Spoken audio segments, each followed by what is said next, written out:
बैठे एक बार परमात्मा के मुख नामों का डॉक्टर साहब क्या जाओगे? सीधे बैठे। रीढ़ की हड्डी सीधी होना चाहिए, बिल्कुल सीधे। ये वीडियो सांस भरिए।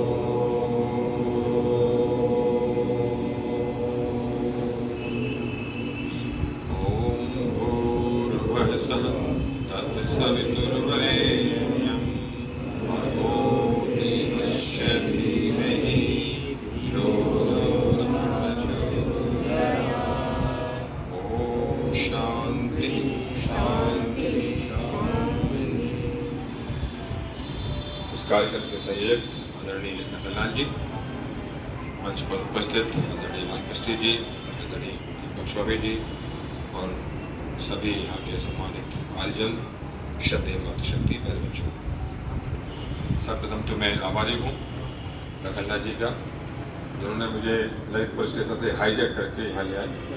मैंने सूचना दी थी कि मैं आ रहा हूँ, आपसे मिलना चाहता हूँ, और उन्होंने कार्यक्रम यहाँ रख दिया। और मुझे एक सौभाग्य मिला आप लोगों से रूबरू होने का, आप लोगों से संवाद करने का, आप लोगों को दर्शन करने का। उसके लिए मैं उनके लिए बहुत धन्यवाद ज्ञापित करता हूं। मित्रों, हर युग में ऐसी विभूति, महान पुरुष का प्रादुर्भाव होता है जो युग में उस युग की आवश्यकता के अनुसार परिवर्तन लाने के लिए ईश्वरीय प्रेरणा से कार्य करते हैं।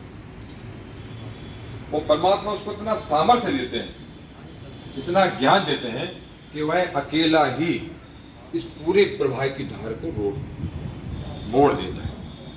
ऐसा ही एक महान पुरुष, महान योगी, महान आध्यात्मिक गुरु इस धरा पर उत्पन्न हुआ, जिसका नाम है महर्षि देव दयानंद सरस्वती।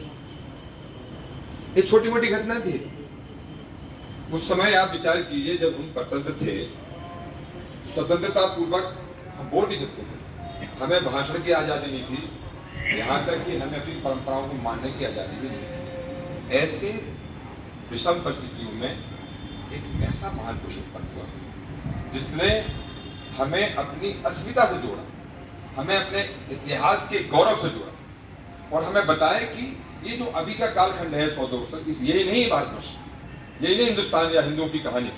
इसके पहले उन्होंने कहा कि जब पश्चिम के लोग कपड़े पहनना नहीं जानते थे, उस समय भारत विश्व था, कपड़े पहनना नहीं जानते, ये कहा लिखा। तो ये बात बताने वाले महर्षि। उसके बाद हुआ क्या? उसके बाद ये हुआ कि जो जैसा कोई शेर सो रहा हो, उसको कोई पत्थर कर मार दे तो फिर तो उसका कोई मुकाबला नहीं कर सकता। ऐसा हमने काम किया। जो हमारा पूरी युवा पीढ़ी और जो भारत की अस्मिता सो रही थी, और जैसा कि कहा गया कि हमारी संस्कृति को, हमारी जो गुरुकुली परंपरा थी, उसको नष्ट कर दिया गया था। शिक्षा प्रणाली हमारे पर अंग्रेजों को ला दी गई थी। उससे जो नई पीढ़ी पैदा हुई थी, समझ नहीं थी यही सबसे सर्वश्रेष्ठ कौन है? अंग्रेज साहब, सबसे सर्वश्रेष्ठ है अंग्रेज, ये मानने लगी थी बात नहीं। उस परिस्थिति में उन्होंने कहा कि नहीं, आप वेदों की ओर से लौटो, वेदों में तो पूरा ज्ञान छिपा हुआ है। ये बात कहने वाले महर्षि थे। तो क्या हुआ?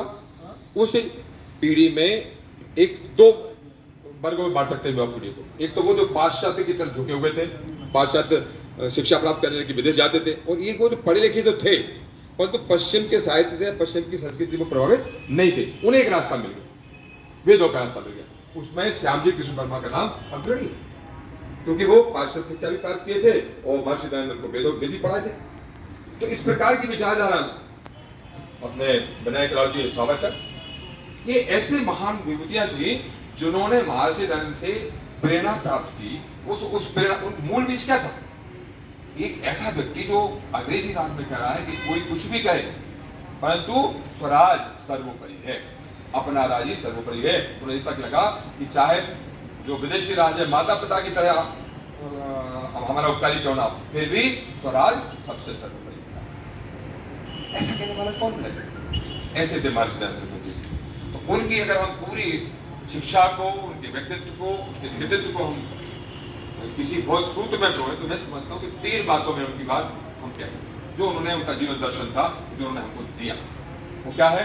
पहला उन्होंने कहा असतो मां सत्य, असत से सत्य की ओर चलो।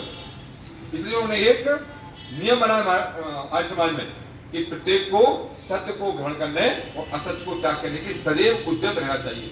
आप बताइए किसी भी धर्म की संस्था में ऐसी बात लगी हो, सब कहते हैं हमारी किताब ही फाइनल है, हम जो कह रहे हैं हमारे लोगों ने कहा है वो भगवान का वचन है, इसको आगे आपको ना, अगर इसमें भी कहीं आपको असत्य लगे तो छोड़ दो, तो सत्य को ग्रहण करने और असत्य को त्यागने के लिए सदैव उद्यत रहना चाहिए। असतो मां सत्य। तो उन्होंने कहा तमसो मां ज्योतिर्गमय। हम 2 प्रकार के अधिकार में, एक तो भौतिक अधिकार और दूसरा आध्यात्मिक अधिकार। और उनका दोनों अधिकार लाओ। भौतिक अधिकार क्या होता है? गरीबी, बेरोजगारी, अभाव, ये सब नहीं होना चाहिए। तो जी जो भौतिक रूप से अधिकार है, जो हमें गरीब बनाता है, हमको अकिंचन बनाता है, इसको दूर करो। और दूसरा क्या है? विद्या। जब विद्या आती है तब हमारे अंदर का जो तमस है, जो हमारा अंधकार है, दूर होता है। इसलिए उन्होंने जो उन्होंने कहा वो देखा, उनका पूरा दर्शन महर्षि ने कहा, पूरा दर्शन के नियमों में उन्होंने कहा कि विद्या की वृद्धि और अविद्या का नाश करना चाहिए। विद्या क्या है? वेद में कहा गया कि विद्या वह है, वो कहते हैं कि अविद्या से मृत्यु को और विद्या से मुक्ति को प्राप्त कर सकते हैं। अविद्या से मृत्यु को पार करके विद्या से मुक्ति को प्राप्त किया जा सकता है। जो तीसरा सूत्र है तमसो मां ज्योतिर्गमय, मृत्योर्मा अमृतमय। महर्षि से पूछा गया कि मुक्ति, मोक्ष प्राप्त करने का क्या उपाय? तो उन्होंने एक शब्द कहा, बोले योग। महर्षि दयानंद एक ऐसे महान योगी थे, असल में उनका ये जो समाज सुधारना का पक्ष है ना, उतना व्यापक है, उतना विश्व है कि सब उसी पक्ष को जानते हैं। लेकिन वो कितने बड़े योगी थे, कितने बड़े आध्यात्मिक